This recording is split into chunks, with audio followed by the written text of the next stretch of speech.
Do you listen to podcasts at all? No. Seriously? No. Nope, not at all.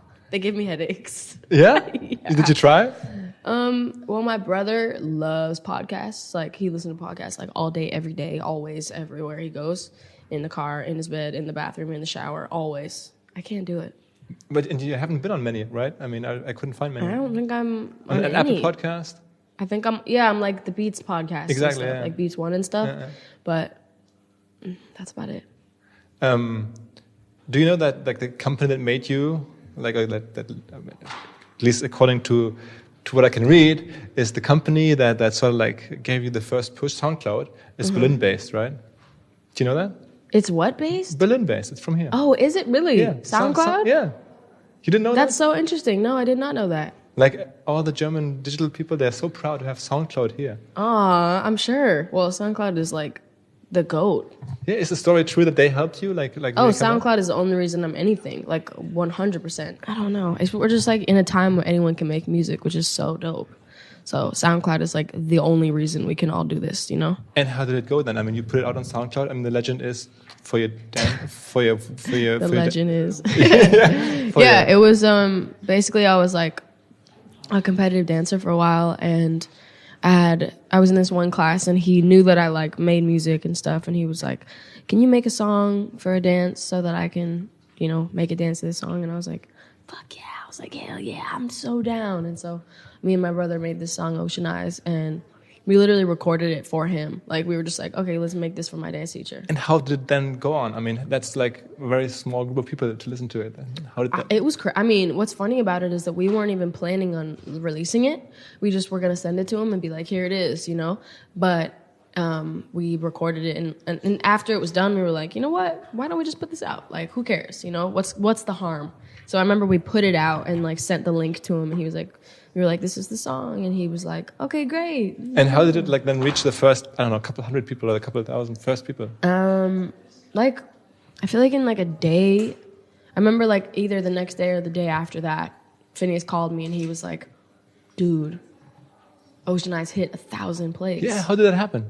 Man, I don't fucking know. I don't know. Did somebody share it? Did somebody you know what I thought at the time? I thought that it was my friend who was like really popular at the time. I thought that he posted it, and I thought that that was the only reason it got any like notoriety. Yeah, was because of my popular friend. But really, it was just blowing up. And so everywhere. You have no idea where the first I don't know, couple hundred listeners came from? I think it was. Was it? Huh? Really? Yeah, it was like Hilly Dilly and KCRW. They shared it? Yeah. Oh, okay. I remember Hilly Dilly was like one of the first, maybe the first to share that song. Okay, and then it was just went everywhere. But there was no thinking behind it. It just happened. It was just good music, and it just it was like literally nothing. I had no plans for that song. I just was like, here's the song, and there it is. And when you, I mean, from the outside, when you try to like understand how this much success is possible, I mean, everybody here in the stadium, I just walked here, is like tries to look like you and like coming here for you. That's insane. Mm-hmm. And so I try to understand how is that possible. And did the Netflix series play a role in that? Do you think? Oh, 13 Reasons Why. Yeah. I think it definitely was helpful. I think like I can't name anything that did it. I don't think it was one thing in particular. I think it was everything that happened made it the way that it is. And it's like the thing that I always feel like the thing I always try to say is like, or I think this is just something that I realized recently, which is somebody was asking me like if the stuff that I have and the stuff, like everything good in my life and everything bad in my life, like, do you think that it's, or I mean, like where I am in life, he was like, do you think that it's luck? Do you think that it's hard work? Do you think that it's destiny? Like, what do you feel like this is from? And I was thinking, I actually like thought about that for a while because I thought that was a really good question. And then I realized like, you know, it's not one or the other. It starts out as luck, right? It was luck that Ocean Eyes got heard by someone, and then that person shared it, and then that person shared it, and then it got huge. You know, that's luck. But I could have taken that luck and then been like, I don't need this. You know, I don't want to do this. And then I could literally just like stop right there, never do anything with music, never take any of those opportunities, and just keep going with my life how it was then. And then it would have been fully the same as I would not be at all where I am now. So it's like, yeah, obviously. It's a lot of work. It's a little bit of luck, and then it's really hard work, and then it's a little more luck, and then it's really hard work. You have to take the things you get and like actually work on them. And what is the hardest work for you right now? Is it like actually doing the show, traveling, or like thinking about you as like the whole like Billie Eilish is more than a musician now. It feels like it's a whole brand. It's fully a brand, and I think like the work that I put in the last 2 years, 3 years, like really, really paid off, and I'm so glad because it was so miserable to do all the stuff that I had to do, and like the first couple tours I did were just like agonizingly horrible, like horrible, just like overworked. I wasn't sleeping. I wasn't eating enough. I wasn't like, there was just all these things, and it was like dreadful. My whole, my family was with me and they were miserable too. My crew was miserable. We were all miserable because we had to work way too hard. Unser langjähriger OMR-Kumpel Markus Kellermann, also der Experte schlechthin für Affiliate Marketing in Deutschland, der veranstaltet demnächst in München wieder die Affiliate Conference. Ich glaube, zum 9. Mal macht er das und holt all die Leute zusammen, die die Affiliate Marketing Branche gestalten, die da seit Jahren den Ton angeben. All die kennt Markus und die holt er zusammen. Und ihr könnt auch dabei sein, wenn ihr Lust habt. Im Airbräu am Münchner Flughafen findet das Ganze statt. Und zwar am 11. November. Dann, wenn anderswo der Karneval eingeläutet wird, geht's in München um Affiliate Marketing. Am besten ihr schaut mal nach, was genau da geplant ist. Affiliate-conference.de ist die Website. Unter dem affiliate-conference.de/Tickets gibt es die Tickets. Mit dem Gutschein OMR gibt es das Ticket 50 € günstiger. Markus sagt, es sei die größte Affiliate Conference aller Zeiten. Und das will was heißen. Also ich war selber viele, viele Jahre stets vor Ort, wenn der Markus gerufen hat. In diesem Jahr schaffe ich es leider nicht, aber ich glaube, einfach für die Branche einer der Termine. How many people are like behind that brand? And I mean, is it all like in your head, or is like people helping you? I mean, obviously your brother is helping you with the music, but is it all come from you? Is that like how can I imagine that? Well, creatively, it all comes from me, or at least it starts with me, and then of course I have like now, I mean, I didn't used to, but now I kind of have like a group of people that I work with to like just make those come to life. But it all starts from me, all the creatives and the merch and the videos and the artwork and everything. And how about the fashion stuff? Yeah, the fashion is all me. I have a stylist that I love and who's amazing at her job, but I mean, I think she would even agree that like since I met her and since we started working together, some people have stylists that like fully do everything for them fashion-wise, and for me and her, it's like, because I grew up dressing myself, I grew up loving fashion, and so with her, it's kind of like basically I don't have any time to do any of that anymore. So she kind of gets the clothes, and we both know what I like and what whatever. So she gets the clothes and she brings them, and she doesn't put the outfits together. I do that myself, and like whatever. I mean, it feels like it's kind of tough to even come up with these ideas, like dress-wise. Right? I know. I mean, it's crazy to think about how much I did all the time, like because I grew up loving fashion and wearing the craziest shit all the time, and it's funny to think about how. Do you like ever like shop yourself? You go online and like search like some. I don't need to shop anymore. I get sent everything. It's funny. It's really funny. So the stuff today, that's all like sent to you? I didn't pay for anything I'm wearing right now. And that's how it usually is. Yeah, always. It's crazy. I'm so lucky. And then you pick what you like, or you pick what somebody tells you to wear, or like pays you to wear. Nobody makes me wear anything I don't want to wear ever. Okay. There was only one time, and it was because. We don't have to get into that. All right. Okay, we skip that. One time in my whole life that I wore something that I not want to wear.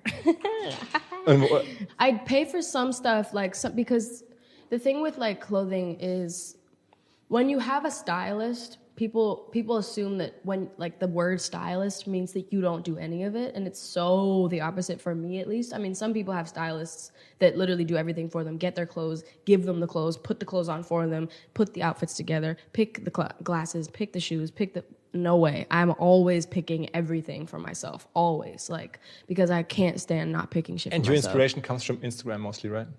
Nah, I don't know. I saw this one video where you said that like these are the accounts that influence you. And well, that's because they were like, pick 5 accounts that you like, and I was like, fuck, okay. Okay, then where does it come from? I mean, it comes from everything in my life. I mean, it comes from all the artists I grew up listening to and liking. It's a lot of like. It feels like everything that is youth culture or like culture today is like so like meshed into you, and you're like the heart and soul of this whole thing. and how can somebody? How do you pick that up, and how do you feel that?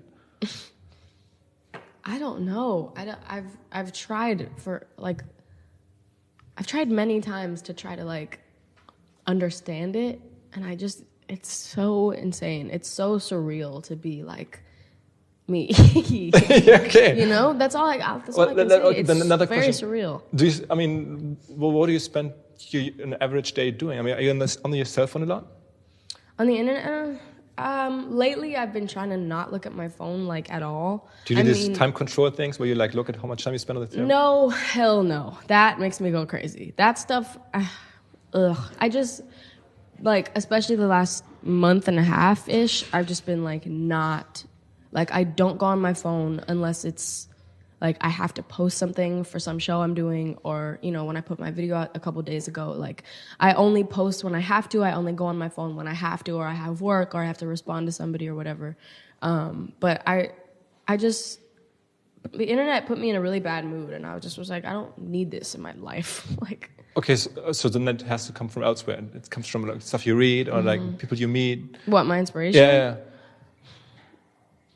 I have no clue where inspiration comes from. I think the thing with inspiration in general, like, it comes from whatever you let it come from. Like, you know, I can look at the floor right now, and the pattern of the carpet could be inspiring to me. You know, I could be like, I like the way this pattern looks. I want to make a shirt with this pattern.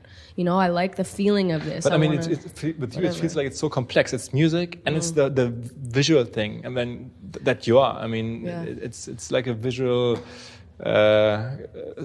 performance almost to be Billie Eilish. It's like, can you say that? Totally. I mean, it's a big commitment to be Billie Eilish. I don't know. I think it's just like over time, and especially lately, like people ask me what my biggest inspirations are and like influences and stuff. And honestly, if I'm being real with you, right now it's kind of me. Like I'm what's inspiring me to be better in a way. And I know that sounds weird, but what it is, it's like, everything I'm doing makes me want to do more, and everything I think is cool that I do makes me want to do something cooler or weirder or more interesting or whatever. That's a dangerous path, right? I mean, it is, but it's been working so far. So okay, are you proud of magazine covers? I was surprised, like that, like a person from your generation is still proud to be like on Rolling Stone, on Vogue, and dude. But you know what it is? Like, I didn't grow up reading magazines, and I barely even like had magazines. But magazine, like the word even magazine, you know, that's such a I feel like kids now even feel like that. Like, even though we didn't grow up reading them and having them like in front of us all the time, it's like the cover of a magazine. For some reason, that's so huge to me every single time. Like, I have almost all the covers that I've ever done of magazines in my room. Okay, it still means much to you. It means a lot to me for some reason. Okay. Do you feel, I mean, there's so many people following you on Instagram. Does that sometimes like give you the feeling, oh, I have to like do this and that, and I'm responsible for that? If anything, it makes me feel less like I have to do things. For some reason, I feel like I actually kind of realized that a while ago. Like, the people that have the most notoriety and like followers on Instagram, for instance, like are the ones that post the most random shit. Like, for instance, Justin Bieber, right? He has like 100-something million followers. Dude posts like a picture, like a really blurry picture of a bowl of pasta, you know? And he's like, look, I have a bowl of pasta. Like, people with the most followers kind of care less. So I've been caring less and less over time. And do you know who Greta is? From your generation? Of course I do. You follow her? You find that inspiring, interesting? I don't think I do follow her, but I barely even look at anybody's Instagrams. But she is like, I think everybody should, first of all, know who she is, listen to her, follow her, if anything. So she inspires, or so you find her like doing the right thing? She's incredibly inspiring. She's like, I think she deserves everything in the world. She's incredible. All right. Hell yeah. Yeah. Thank you very much for doing this. Thank you for having me. Have a good show now. I will.